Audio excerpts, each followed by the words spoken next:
Arizona has a rich history of mining. Many storied towns like Tombstone, Bisbee, and Jerome were built to support the industry, towns that are too tough to die.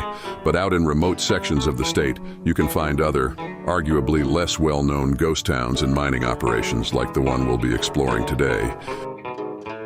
Swansea, Arizona is one such time capsule from the early 1900s, where there is still plenty left to help paint a picture of what once was. The mines here were substantial enough to warrant a dedicated railroad into town, as well as a facility to process the ore on site.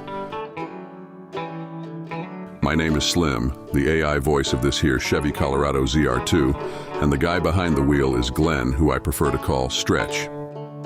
So with that, welcome to today's installment of the Adventures of Slim and Stretch, a brief history and tour of the historic ghost town of Swansea, Arizona.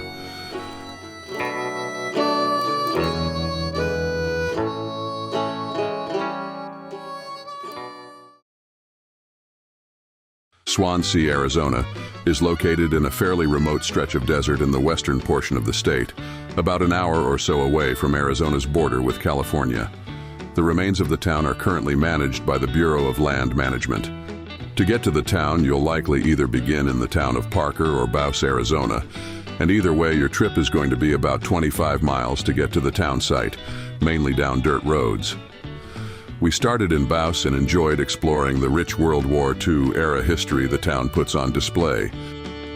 Basically, this camp was established by Patton in World War II to have, I think, about 5,000 folks that volunteered to be in the Army, specialized soldiers used to test out this new thing they called the Gizmo, which was like a light defense system that the tanks would apparently launch, probably something really bright to like dazzle and confuse the enemies and illuminate areas. So that was secret technology of the war being tested out here, probably a top secret thing at the time.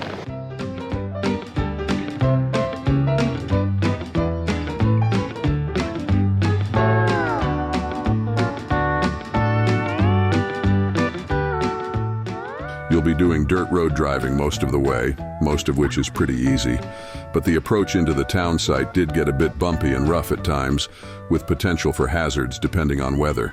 It's just kind of strange. The closer we get to our destination, the worse the road is, but I could see here, this is probably washed out from a storm this summer, so I probably took out this little spot.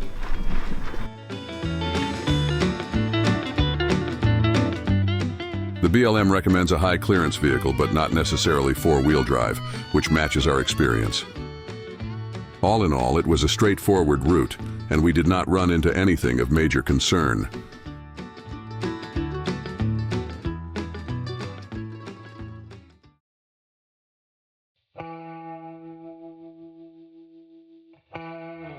As far as towns like Swansea go, the pieces of the history we have access to are not incredibly detailed. After all, we've not heard of grandiose legends like shootouts or murders occurring here, or other scandals that would have gotten the attention of newspapers of the time. Swansea was primarily a copper mining town. As with many other mining operations in early 1900s Arizona, mining activity at Swansea actually started well before Swansea's peak, as far back as 1862. One of the primary reasons why mining did not kick off until later is because before the railroad and other infrastructure was installed on site, it was cost prohibitive to mine here on a larger scale. But in 1904, the Arizona and California Railroad began to build a line from Parker to Wickenburg, Arizona. This railroad served as a sign to two local miners, Newton Evans and Thomas Jefferson Kerrigan, to invest in larger development of the area.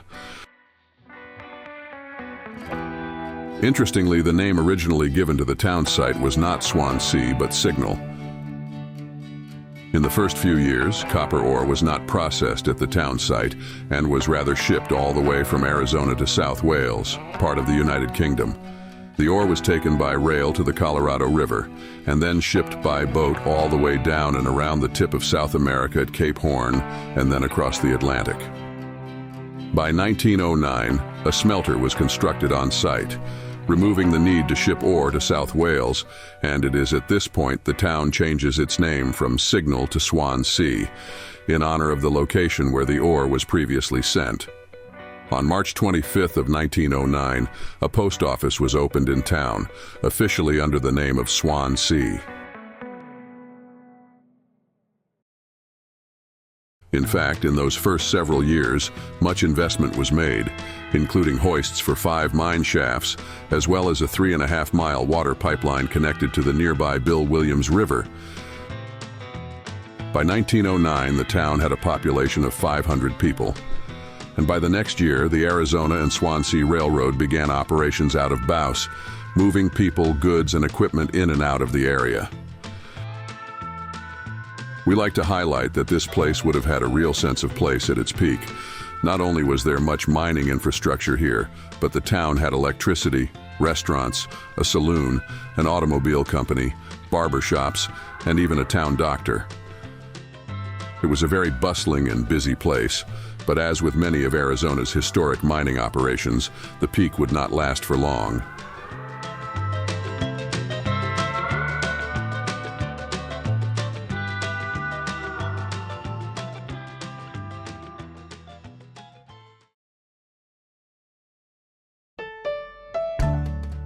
By 1911, about a year after the railroad connected Swansea to Bouse, the operation began to experience financial problems, leading to the mines being shut down temporarily and reopening briefly in 1912. In 1914, the American Smelting and Refining Company bought the mines and resumed operations, running the mines until 1937, when the Great Depression closed the mines once and for all, thus putting the town site onto a trajectory that would make it worthy of the title of Ghost Town. One of the town's best preserved collections of structures comes from this final period. Compared to some of the other ghost towns we have visited in Arizona, Swansea has a few amazingly preserved structures. As you drive into town, you'll first encounter lots of adobe brick, marking the locations of some of the town's earlier buildings.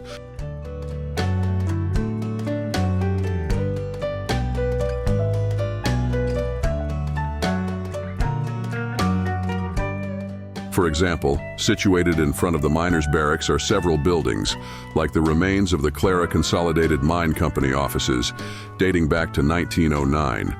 Not much remains of buildings like this except for some crumbling adobe walls, which are not too far from melting away forever. But yeah, you could literally probably pick this thing apart with your hands, like if you had a few hours. I mean, it's that brittle and that, I think this is just something for our generations, This isn't going to be here forever. Adjacent to this are the remains of the mess hall, circa 1912.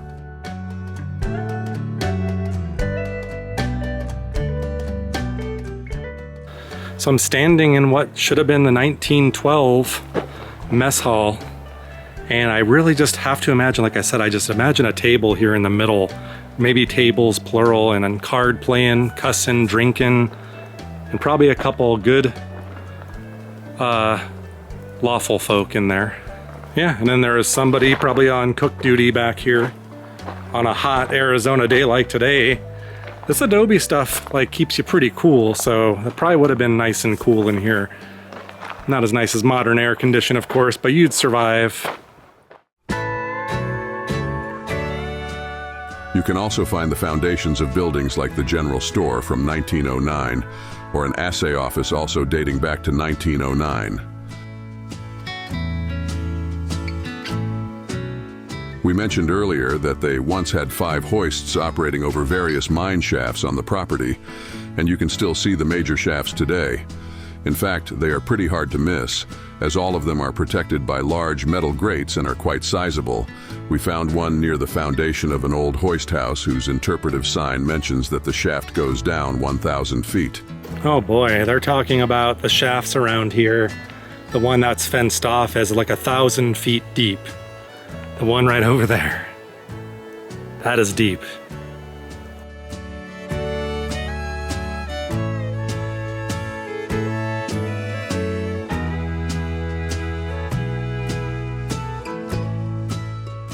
One of the most remarkable features of this old town are the miners' barracks, which date back to 1917. The BLM has partially restored these and put new roofs on, but if you peek inside many of the individual units, you can easily pick out the age and imagine the life of a copper miner in early Arizona state history.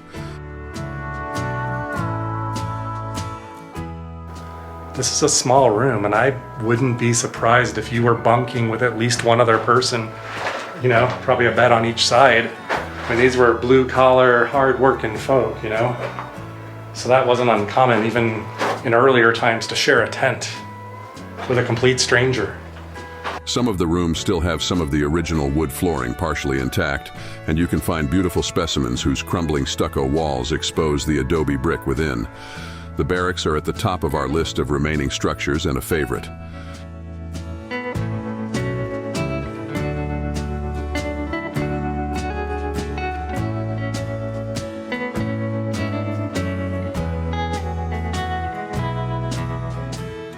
And finally, it would be very hard to miss one of the other well-preserved structures in the town site, as it's made of brick and some of its remaining walls stand high enough to require your attention. This spot, now fenced in, was part of the on-site smelting process, known as the dust chamber. Hot gases, dust, and smoke produced by the smelter were blown in through this structure and then returned to the smelter. Any waste was blown out the rear of the building. Along with the miners' barracks, the dust chamber is one of the most complete structures you will find in the town. There's even more to explore here if you have the time. You can seek out parts of the old railroad grade and train depot, or even the town's cemeteries, or scan the ground for hundreds of old rusty artifacts. It's no surprise that an operation this size would provide for many reminders of the past. We hope that you enjoyed this brief history of Swansea, Arizona, one of Arizona's great ghost towns.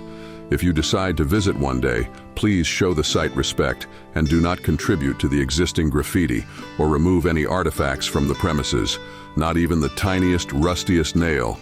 They are federally protected, and by doing so, you'd be doing something highly illegal with substantial penalties. Swansea is an increasingly rare glimpse into an exciting time in Arizona's history. What remains still provides a sense of place, allowing modern visitors enough clues to envision what this place would have been like well over 100 years ago. If you enjoyed this brief history of one of Arizona's great ghost towns, consider subscribing as we publish content like this all the time. And make sure to tell a friend or two and spread the word about the Cactus Atlas. Thanks again for spending some time with us today, and we'll see you on the next adventure.